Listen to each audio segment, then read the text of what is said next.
Okay, so you're in the Kukakuka TalkStory.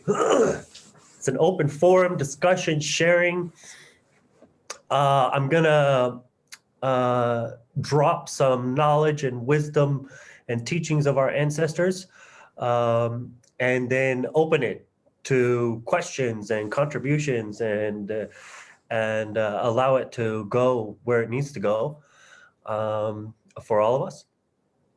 And I want to thank you once again for being here, and that I appreciate you deeply for taking the time and the energy of your lives to spend it here in Kukakuka. We're talking about the difference between thinking and knowing, and what has come across my path a lot recently in the different places and spaces that I share the knowledge and wisdom of our Hawaiian ancestry is the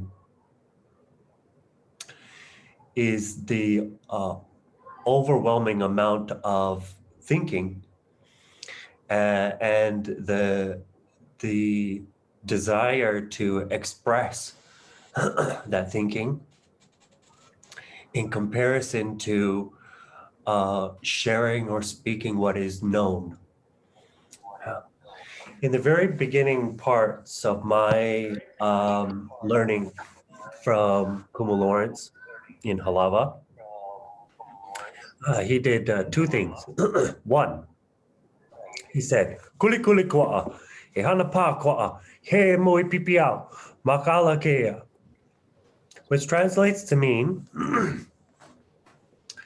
to close your mouth, to shut your mouth, to open your ears, and to pay attention with your eyes.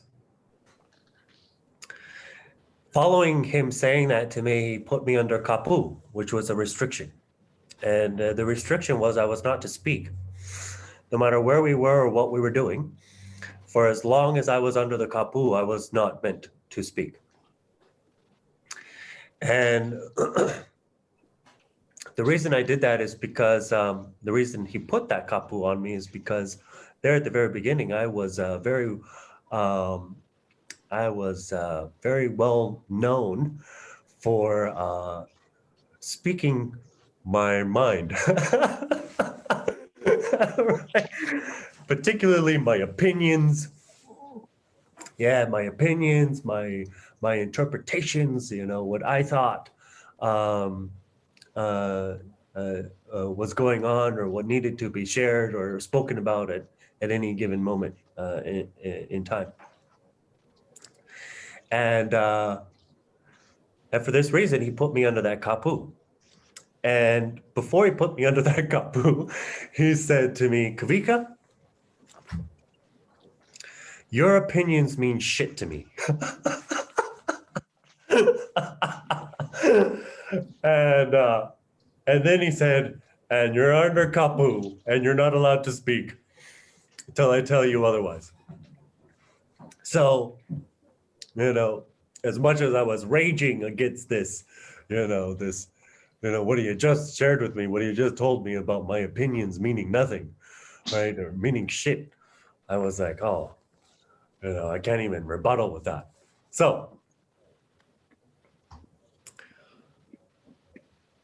what I found in my time of my kapu, my restriction of not being able to speak, is that I moved into the silence. And in silence, I was then able to tap into the stillness of not only my being, but in the stillness of life. And when I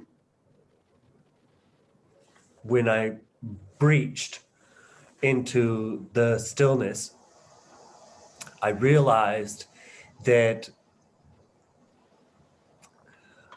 everything I thought I knew was not the truth. And more importantly, to move away from the personal story and deeper into my learning, is that in the silence and in the stillness, I was able to move away from thinking and step into knowing.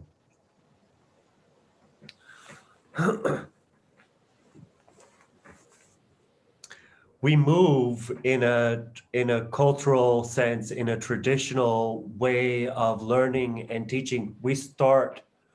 We begin our children in learning what we call their na'au. And the na'au is that deep, deep within. And it's also the home of our intuition. Yeah.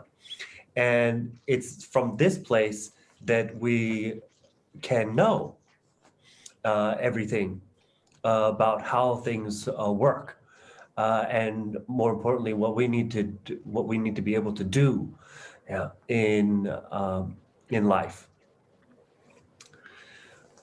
By using the full capacity of our senses to see, to look, to hear, to listen, to smell, and to taste, right? And all of the layers and multitudes of our senses. Yeah, this is how we come to know.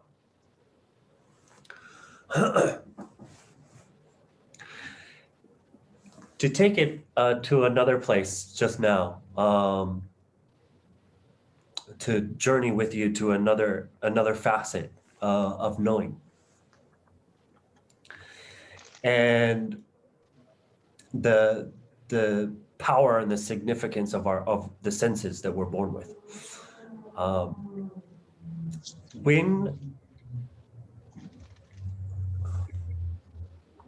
we spend time with our elders, when we spend time with our kumus, our teachers, when we spend time with our ohana, our family, and our ancestors, and I mean ohana in the all-inclusive sense of our culture, which includes the wind and the trees and the sun and the moon and the stars and the stones and the rivers, right? By using the aka chords, right? The invisible translucent lines of communications that stream out from our eyes and our nose and our every pore of our skin, to feel, we can receive information, and we can also send it, right? Through these invisible, translucent lines of communication that we create. And in using those aka chords, right? In remaining in the stillness of our being and in the silence of our physical form, then we can begin to understand what the rest of our ancestors are sharing with us. What the significance and the meaning of that wind is telling us, what the significance and the meaning of the toads crossing our path, or the birds flying overhead, right? it deepens the relationship and the connection that we have to everyone and everything around us. The component of knowing that I'm really inspired to talk about at this moment in time is that it is not, we cannot, or I should say, there comes a point where we can no longer blame our ancestors for not being able to understand them.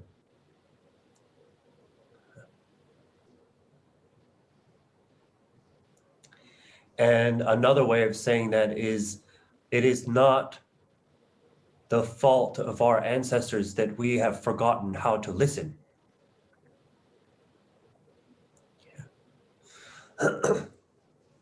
And we do the work that we need to in our lives at different stages and at different points of removing any kind of blockage or pohaku that's preventing us from having that clear and direct line of communication, from knowing.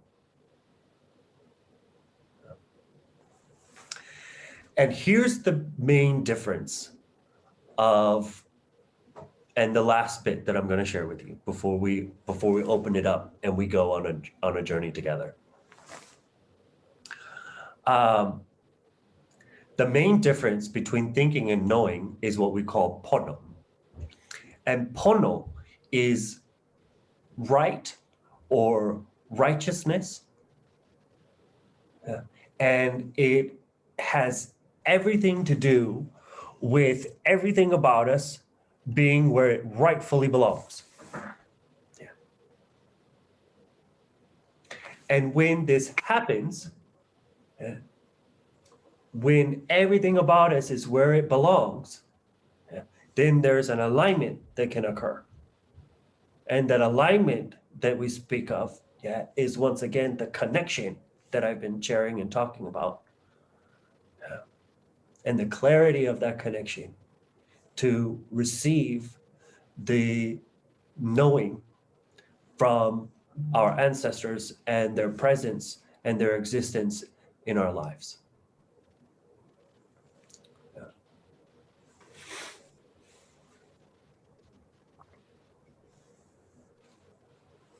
And then the last little bit that Lawrence is just, plugging straight through my ear once again is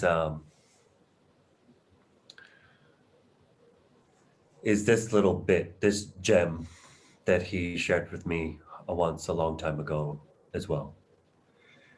And that is that knowing is having no need to know.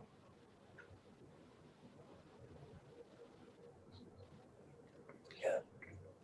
And once again, this speaks to us of finding that place, reconnecting to that place in the entirety of our being, which is in the stillness and in the silence that knows, even when we may not know. So, mahalo. Thank you for allowing me to share. Thank you for being here.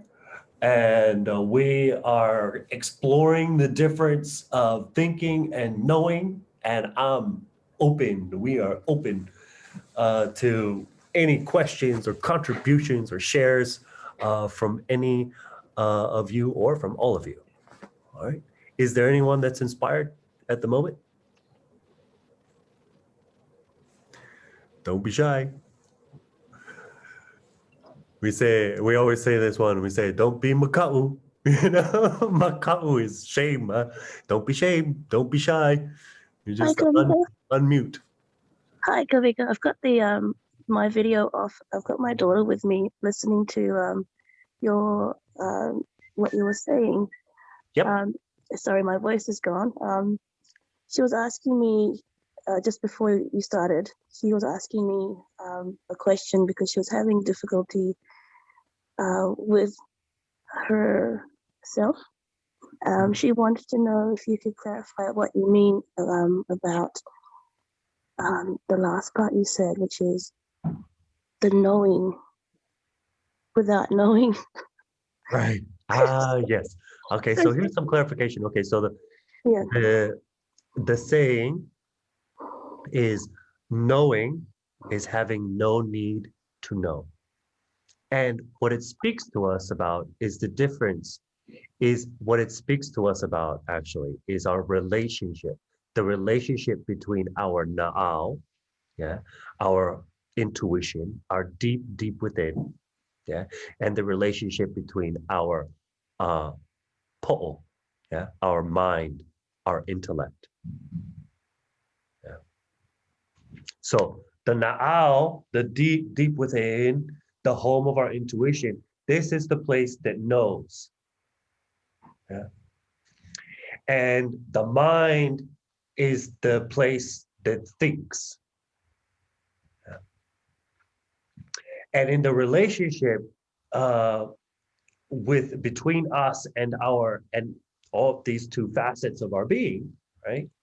Yeah. The na'au is always going to tell us what is right.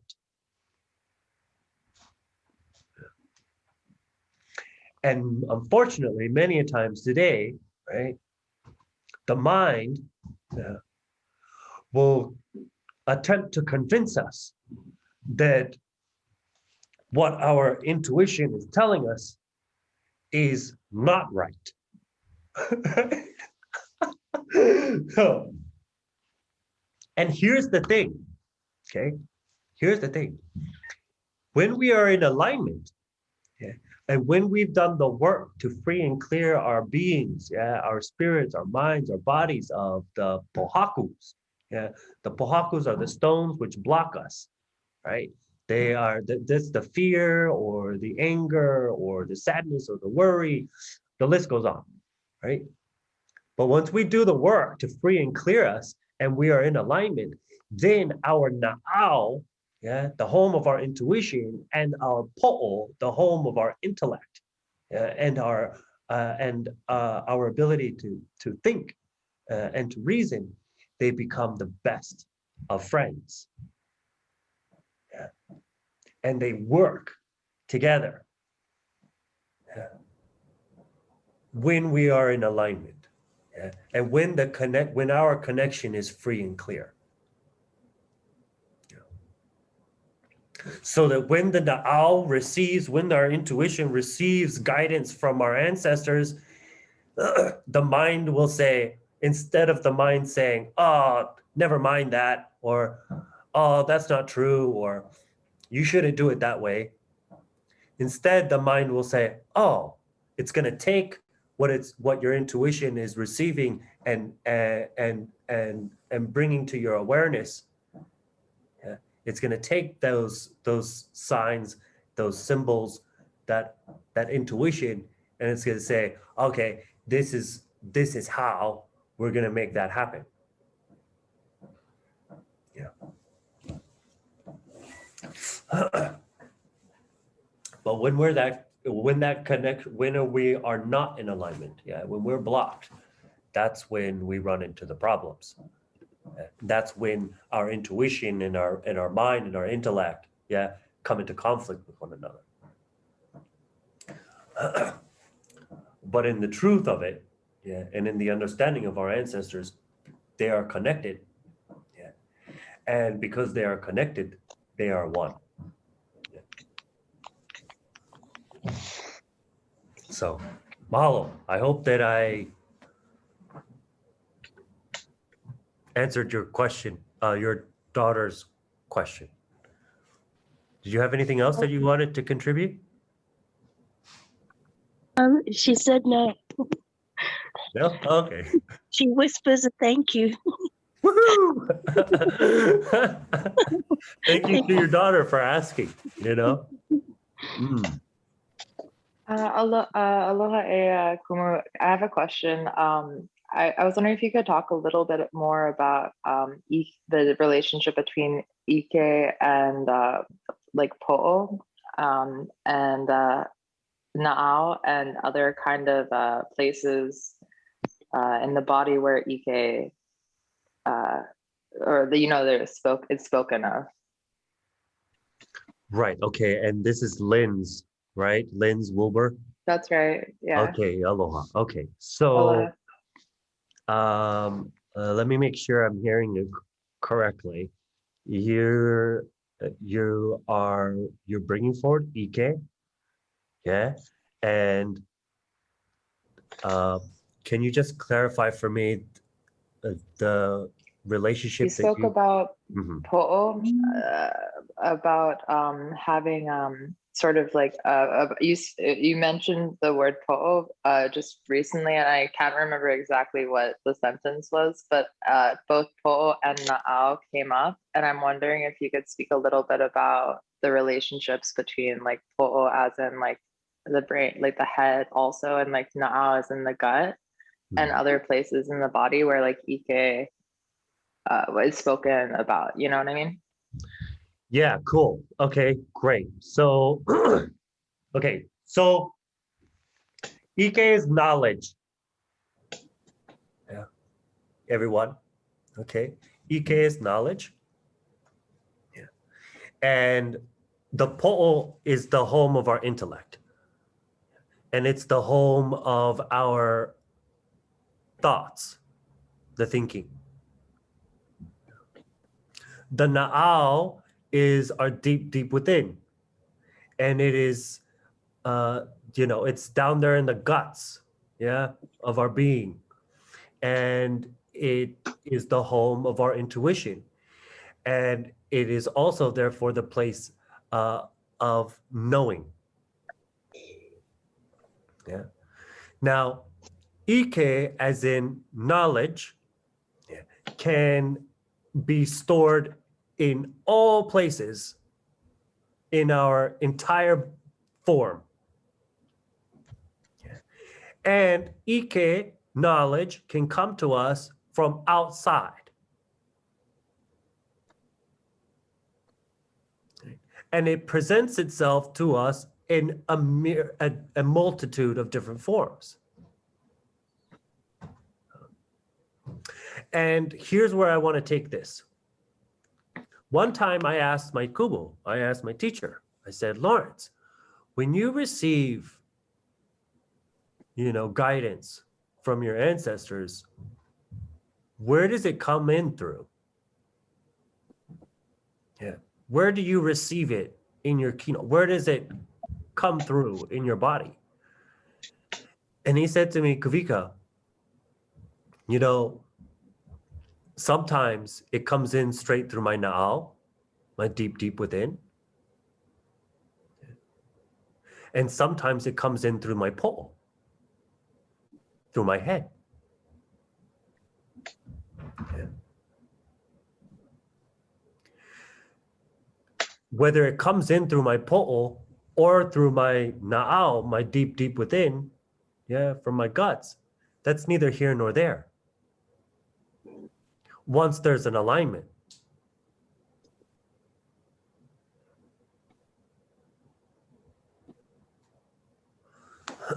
Because again,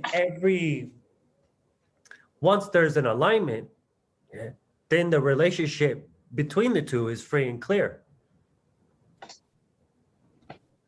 And they are, yeah, they work, they blend and work with each other, yeah, seamlessly.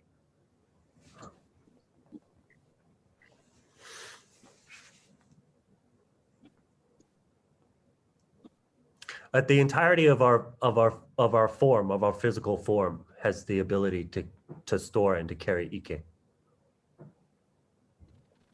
Yeah. And now that you got me total, did you have something else? I had one other thing that I was thinking of, but I just thought of, which is that the belly button, and also like how microbes and stuff are interacting with us, and like if that is all, because I feel like that's also really important too. Yep, love microbes. Love those guys. They're awesome. But no, let's talk about the significance and the importance of our belly button. Right? Okay. look, the pico, what we call the pico, yeah, the belly button, the um, the the umbilicus, right? This is our primordial symbol of our connection. Yeah. It is the ultimate reminder of where we came from and the power that knowing grants to us when we realize the place of our origin.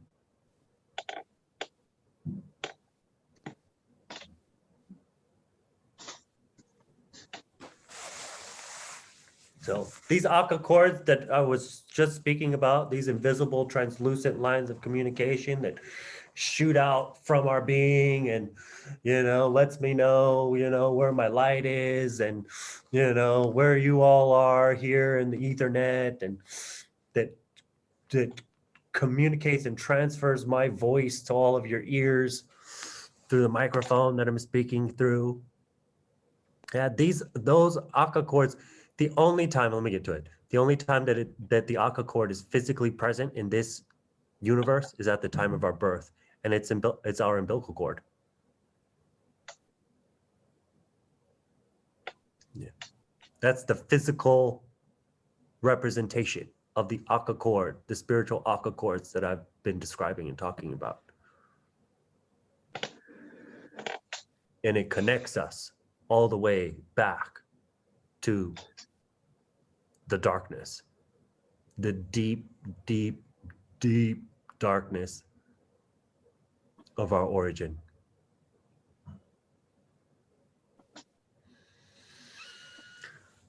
Mahalo, Linz. Is there anything further? No, mahalo. That was really helpful. Thank you. Right on. I have a question just staying on the Akka chords. If Yep. Is it that they're always there, but we lack the ability to be sensitive and receptive to them? Or is it that they're not there and they're to be developed? Or is it just the blocking of the chord that prevents us from accessing it? But it's always there actually? Great. Okay. Directly speaking, Gasper, we've always had it. Yeah. We've always had it. But here's where I want to get to with where you're coming from in your question. Yeah. We aren't the only ones that make them. Right? So we're producing them. We produce quadrillions of them throughout our lifetime, right? But we're not the only ones making them. Yeah. The trees, the animals, all of the other elements in our universe. Yeah. And also, yes, we do. We do have the tendency to block them. And sometimes it's consciously, and sometimes it's not.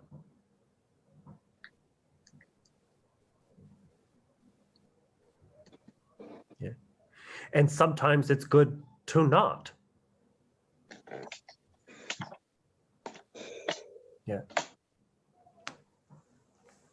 The difference, however, when we start talking about the use of our Akka chords, and we start moving into the depths of when we use them and when we don't,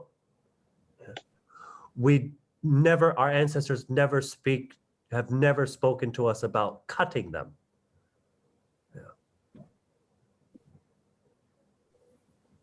Yeah. Can I ask you? Susan, you got it. Yeah, Susan, yeah, I saw you.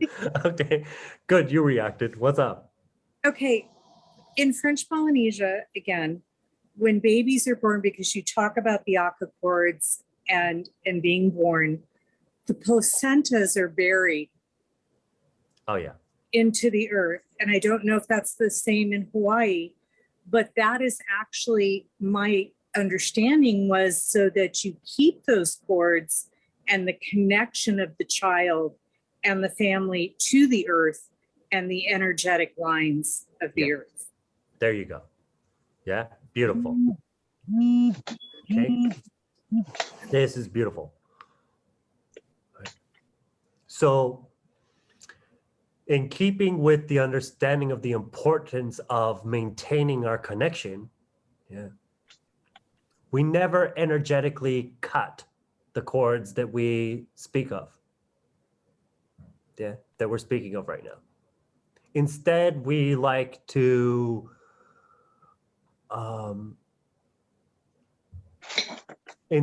we prefer to say that we close the door. Yeah. On certain connections. Yeah. And that really lies in the understanding that we may never know, yeah, we don't know if we ever need to open that door again. Yeah. But once you cut something, it's cut. Yeah. Can't put it back together.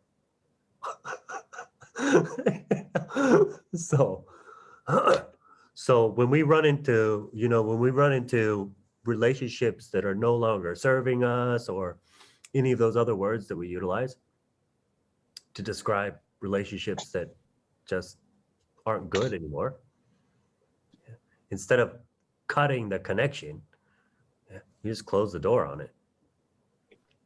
And the other part about that too, that Lawrence also recently just totally reminded me of is, the reason we close the door,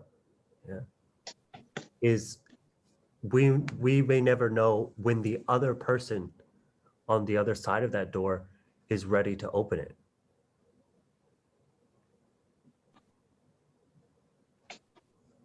Yeah. So don't cut cords, anybody. That's the main point. Yeah. Instead, if you need to distance from a particular relationship, close the door on it. Yeah. The closing of the door is to protect yourself, but wouldn't you be better off keeping that communication, the aka cord, in use to be able to have more information so that you could protect yourself even better? Right. So look, what we're really talking about now at this level of aka cords is we're actually talking about aka cords being the metaphoric or the symbolic resemblance of the relationships that we're talking about. Yeah. And in order to move into those kinds of layers of sharing with you, yeah, that's just to be really direct. Yeah, there really are some relationships that we don't need to be engaging. Yeah.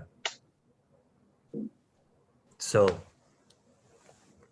and here's, just because you have, okay, yeah. Just because you've got a door shut on this aka cord doesn't mean you're still making a quadrillion more others around you.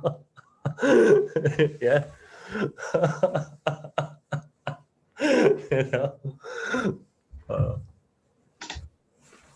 So awesome. Oh, fun.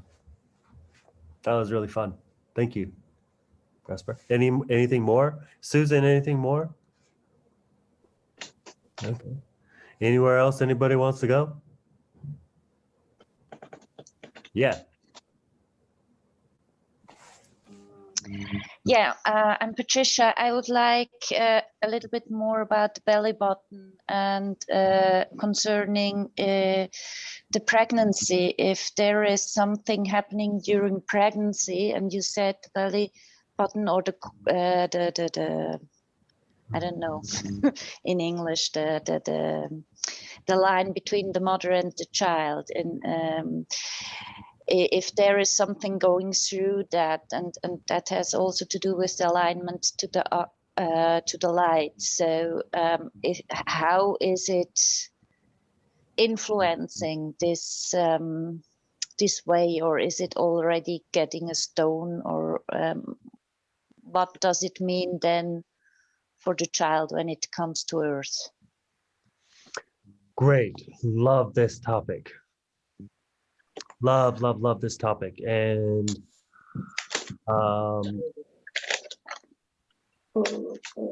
I'm gonna speak really directly about it.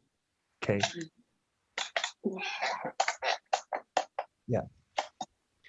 When in the knowledge and wisdom of our ancestors, when we're born, we are born pure. Yeah. Our spirit is pure and we are innocent. Yeah. Of the circumstances or the dynamics surrounding our birth.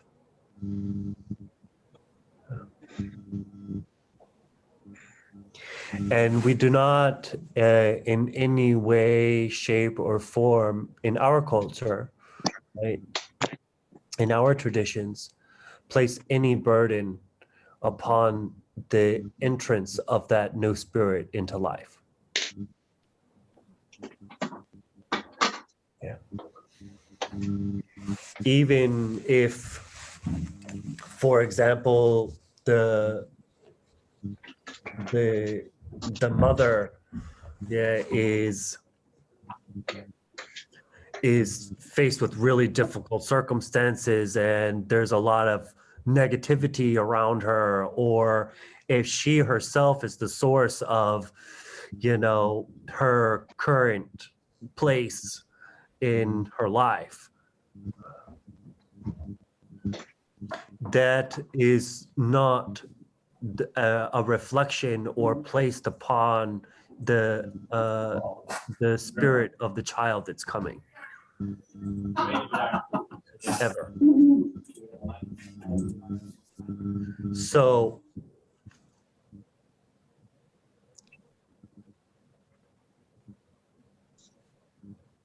in those kinds of circumstances,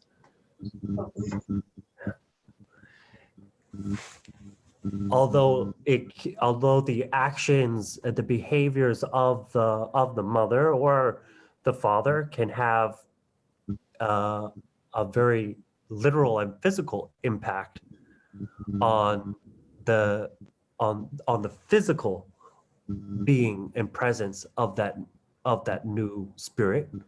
Yeah. The spirit is not marred, or it doesn't carry any of the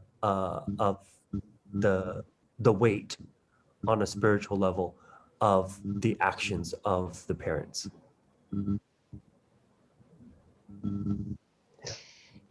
So if I really understood it, there are different fields. That's the body, the mind, and the spiritual field. And on the spiritual field, there is no influence, but it can have on the physical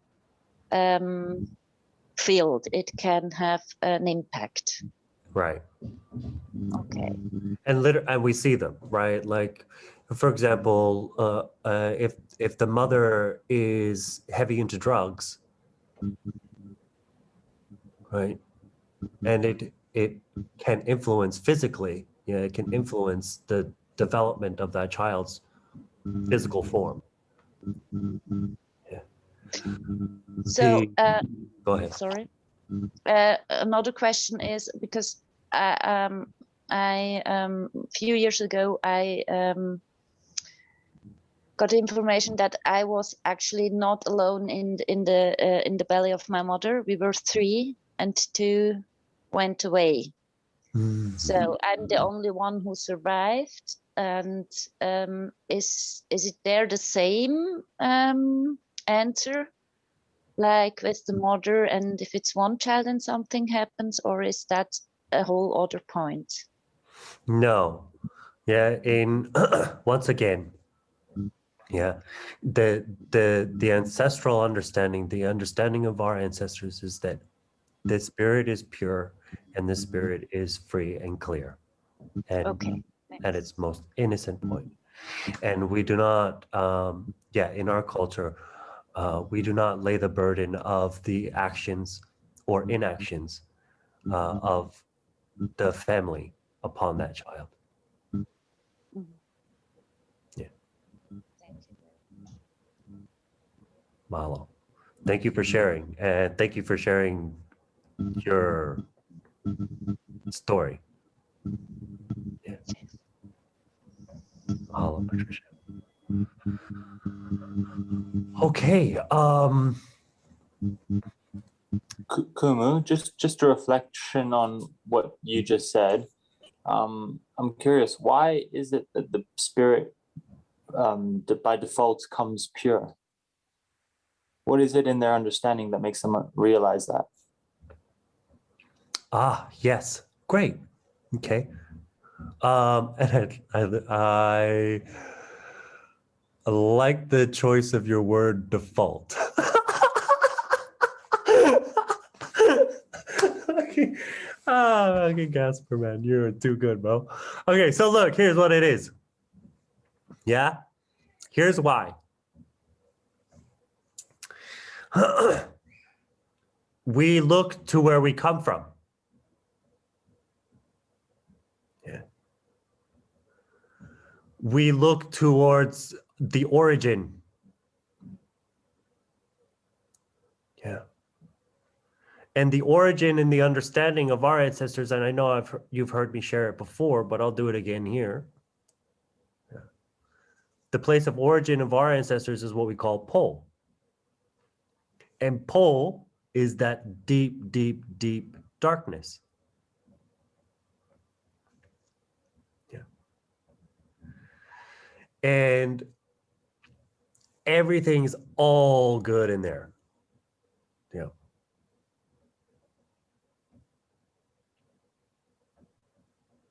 And that's where we come from.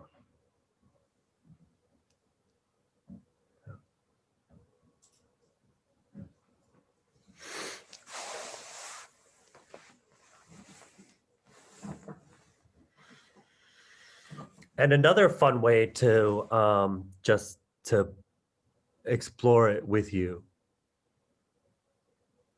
well, to explore it with you all, yeah, is this way of thinking, this way of understanding and knowing how things operate in this universe from our ancestors is in direct conflict with the Western institutionalized religious way of thinking and knowing how all things work in this universe. Yeah. And we go all the way back to Po. Yeah. And sometimes, and many times, that's where we have to take individuals that are doing work to remember the wholeness and the fullness and the brightness of who they are. Sometimes we have to take them all the way back to that place of origin. For the very same reasons, yeah, that Patricia just brought forward. Yeah. The understandings of the circumstances surrounding a child's birth. Yeah. So sometimes in the work that we do on a spiritual, mental, and physical basis, we've got to take it all the way back there.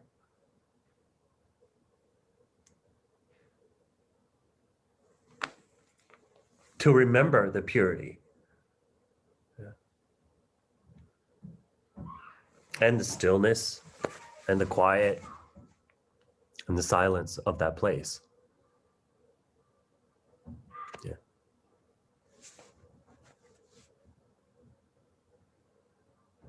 So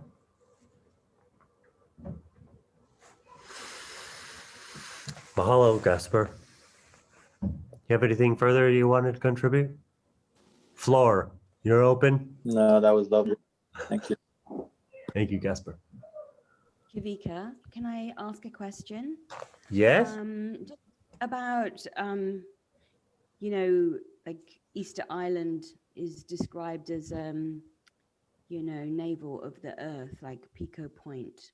So does the earth also have its Pico points, its navel Pico points, like we do with our, belly button in your teachings?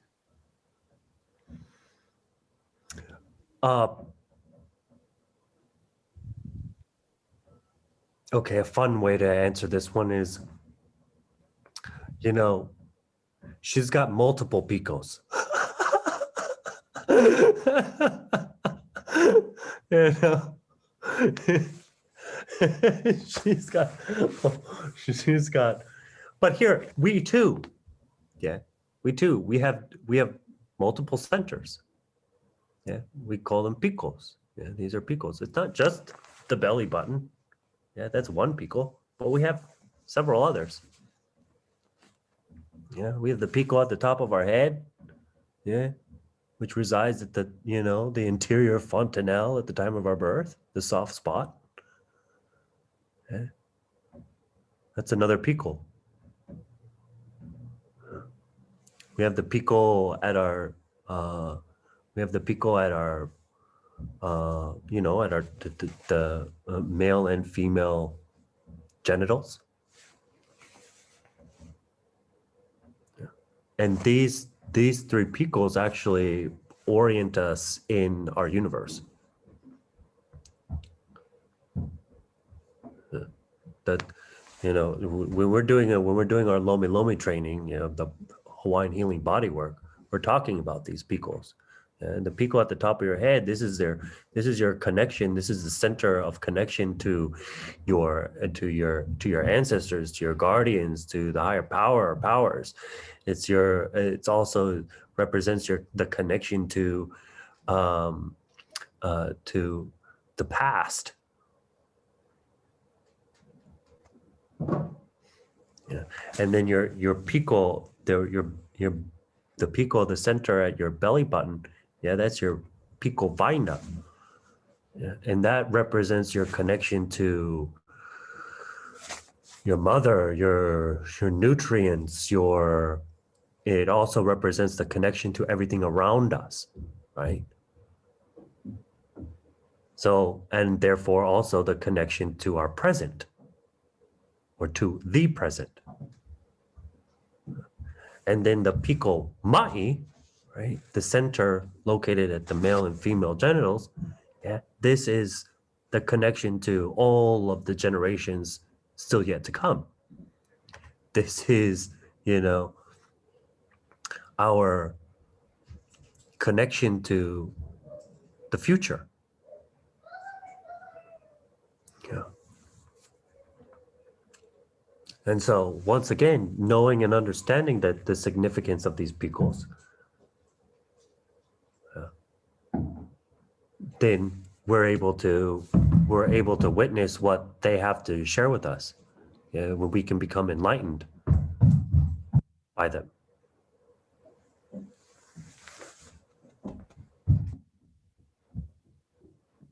And it's no different on the physical.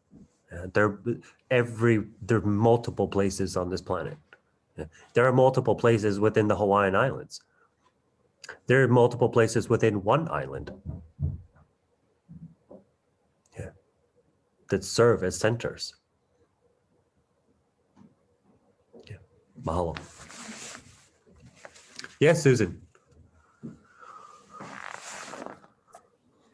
Okay, when you talk about these lines of energetic cord, again, when you visit Raiatea, which is the center of the Polynesian universe, basically.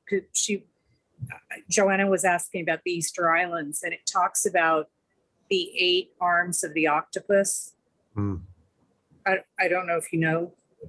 I would think you know this. So is that, in a sense, the connection where all decisions were made, in Raiatea, where that's where the kings and people and all decisions were made for all of the islands, and then the energies sort of went out from there? Or am I reading more into this? Yeah. Hey, look, I cannot speak on that specific understanding of Raiatea. All I can speak of is what I know. Yeah. And what my ancestors, more importantly, what my ancestors have shared with me. Yeah. And that goes back to the simplicity of the understanding of the significance of of knowing our place of origin. Okay, that makes complete sense, because the way it was again explained to me, and I'm asking you because again I was translating from French and Tahitian into English, so but the energetic lines went out in all directions as the voyagers moved on. But the people were closely connected. Because that's why it's now a World Heritage Site. And so it's a very interesting, very powerful place to visit. Mahalo. Flor, I wanted to come to you. I saw you. Thank you, Kumu Kawika. I do have a question, because we are talking about the relationships between one person and another one, to forgive another person, to love unconditional to another person, or the family, the Ohana ancestors, everybody. But my question is, what can you share with us about the unconditional love or the forgiveness to ourselves? I want to ask you, what can you share about the self-love? I don't know if I explain myself. Yeah. Love that. Love that topic. Look, it starts there. That's what I want to start by sharing, is that it starts there. It starts with loving ourselves. And how do we know that we love ourselves?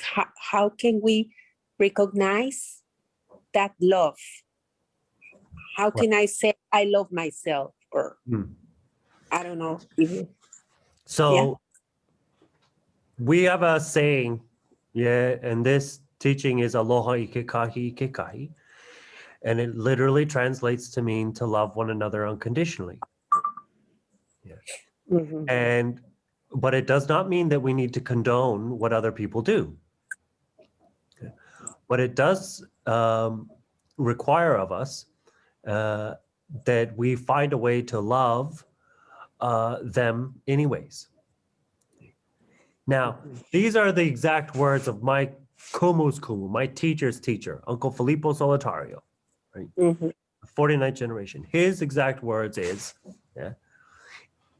in order to love ourselves unconditionally, we must first know everything about ourselves. And when we know everything about ourselves, then we can love it.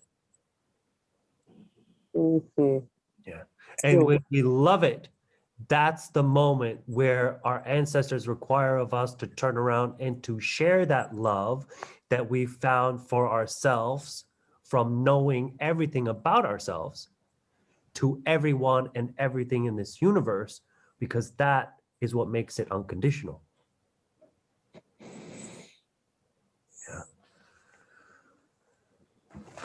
So, bless Uncle Filippo for that one. Yeah, I remember a teacher told us once that you cannot love something that you don't know. So that your answer, it's amazing. Thank you. Thank you very much. Yeah. It's okay. Thank you. Mahalo. Yeah. Mahalo. And that's hardcore, you know what I mean? And that, it just is so beautifully intertwined with this topic. Yeah, the difference between thinking and knowing.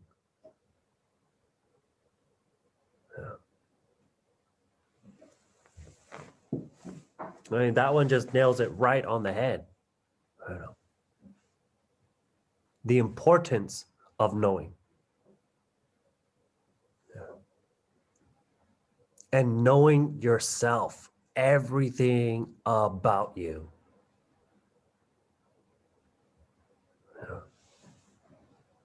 And then loving it. Yeah.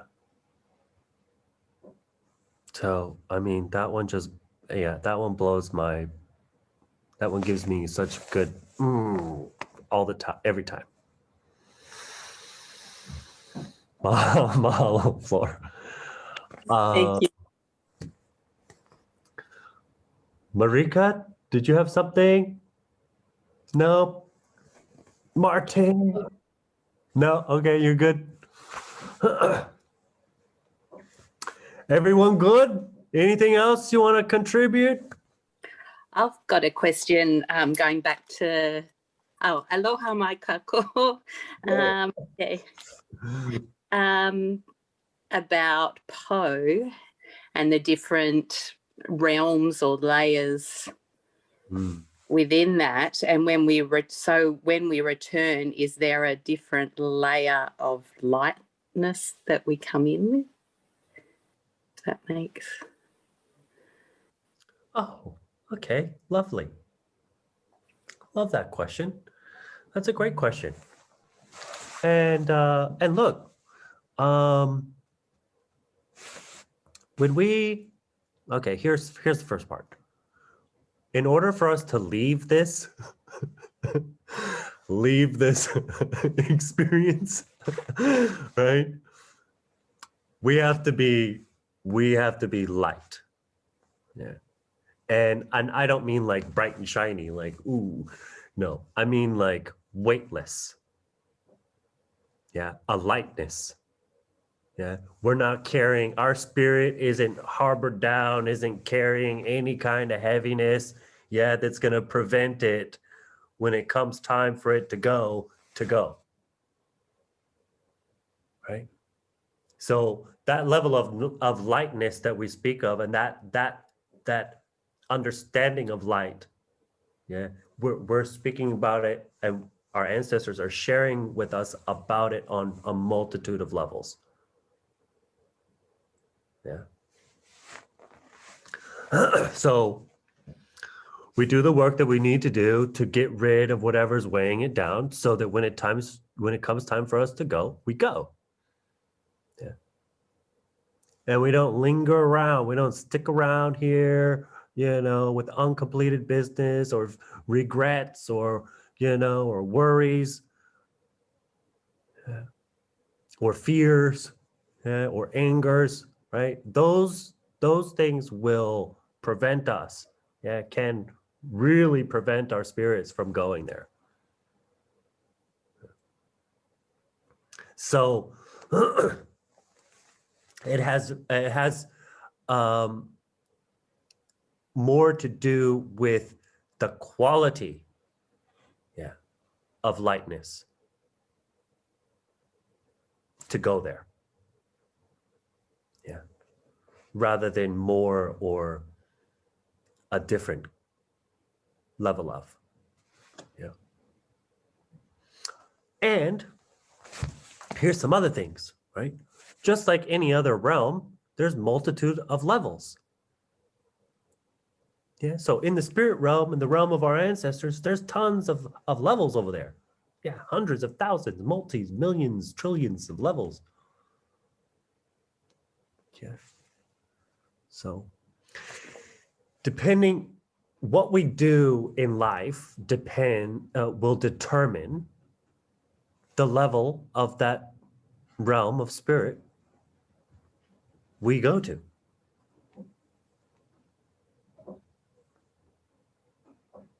Yeah. But in sharing and speaking, what I want to make very, very clear here right now, yeah, is that when we're talking about levels, yeah, we're not talking about one level being better or worse than the other. Yeah, it's just a different level. Yeah, and we go back to that unconditional love that Flor just totally took us into, right? Whatever level you aspire to or that you achieve in your life, we're gonna love you unconditionally for that level. Yeah. And for those of our ancestors or those of the spirits, yeah, that don't make it there, right? We gotta take that into consideration too, right? There are those spirits that don't make it over there. Yeah. Still, we love you unconditionally. Yeah.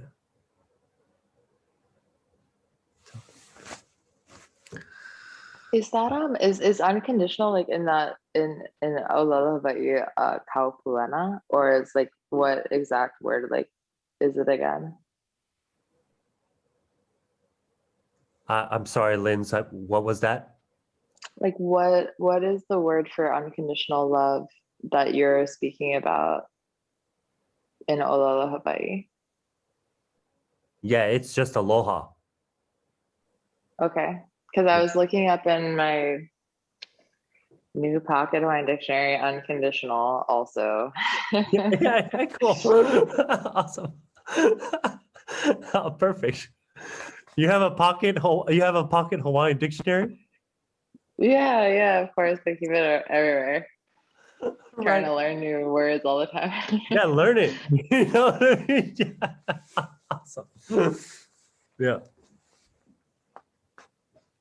Cool, but we don't distinguish. I guess what I should say is that we don't distinguish the unconditional component of it.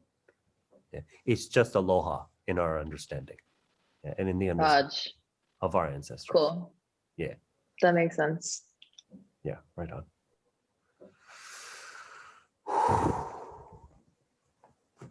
All right. Anywhere else you want to go?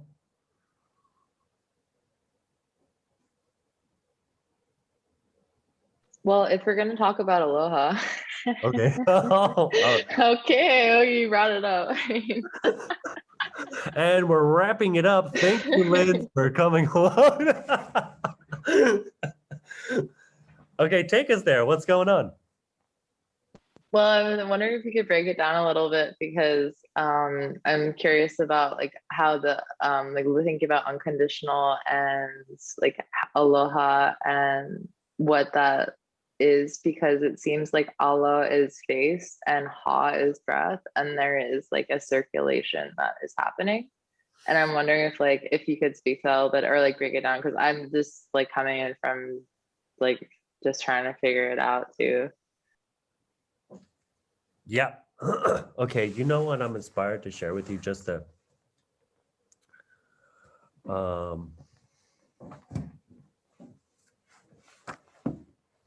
this is a book called Change We Must by Nana Viri, and it's an incredible book.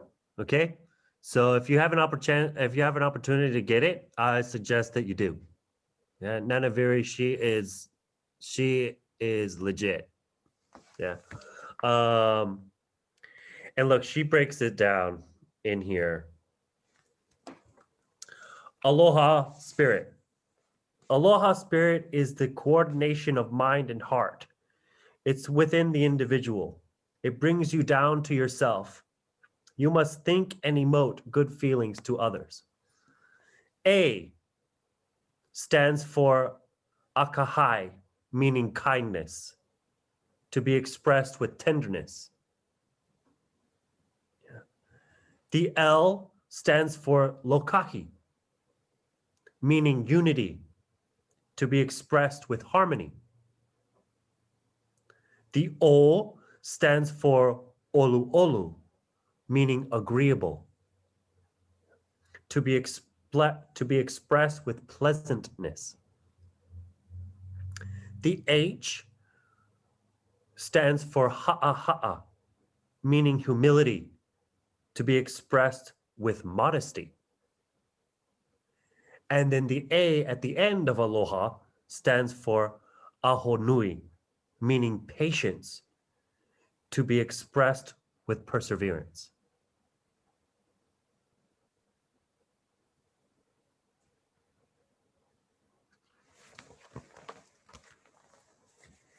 And this book right here is another really awesome one, Tales of the Night Rainbow. And there you go. There's this guy holding his bowl of light. Yeah, and this book is written by Polly J. Lee and Coco Willis. These are families directly from Molokai. Yeah. And now listen to how this ohana preserves aloha.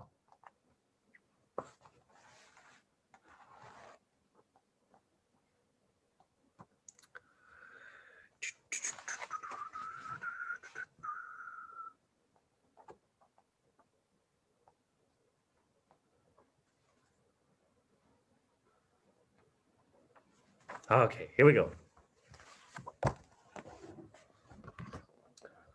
The stories or parables were teachings and reminders.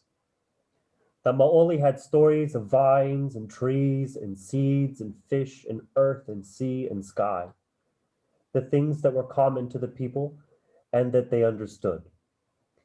When a child began to speak, the family began to teach him about the world of which he was a part.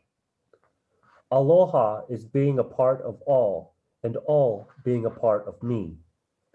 When there is pain, it is my pain. When there is joy, it is mine also. I respect all that is as a part of the Creator and a part of me. I will not willfully harm anyone or anything. When food is needed, I will take only my need and explain why it is being taken. The earth, the sky, the sea are mine, to care for, to cherish, and to protect. This is Hawaiian, and this is Aloha.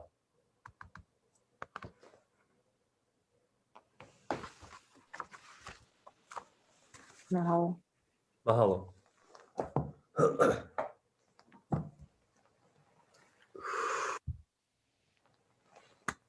So, Mahalo, Kumu. mahalo, Tana. Look, we are 18 minutes over the line here, okay? And so I want to bring it to a wrap. And I want to say once again, thank you. Thank you very much for being here and being a part of this Kukakuka TalkStory. It's been a pleasure, and I've loved every moment and everywhere that we went and explored together. This happens every week, and right here Wednesdays at 6 p.m. And it's just a moment. It's very as you can tell, right? It's just very casual. It's very open, and it's just another opportunity to connect with one another and to connect with our ancestors and to explore everything that they have to share with us. So, mahalo. And I hope to see you next week. So, Ahui ho. Malama pono. Take care of your pono. And we'll see you next time. Mahalo, Ew. Kawika. Woo! Yeah! Ahui ho, Hey, love you everybody. guys. We'll see you next time. Ahui ho. Gracias. Okay, Buenos bye. días. Aloha, mahalo. Three, Aloha. two, one. Aloha. Woohoo!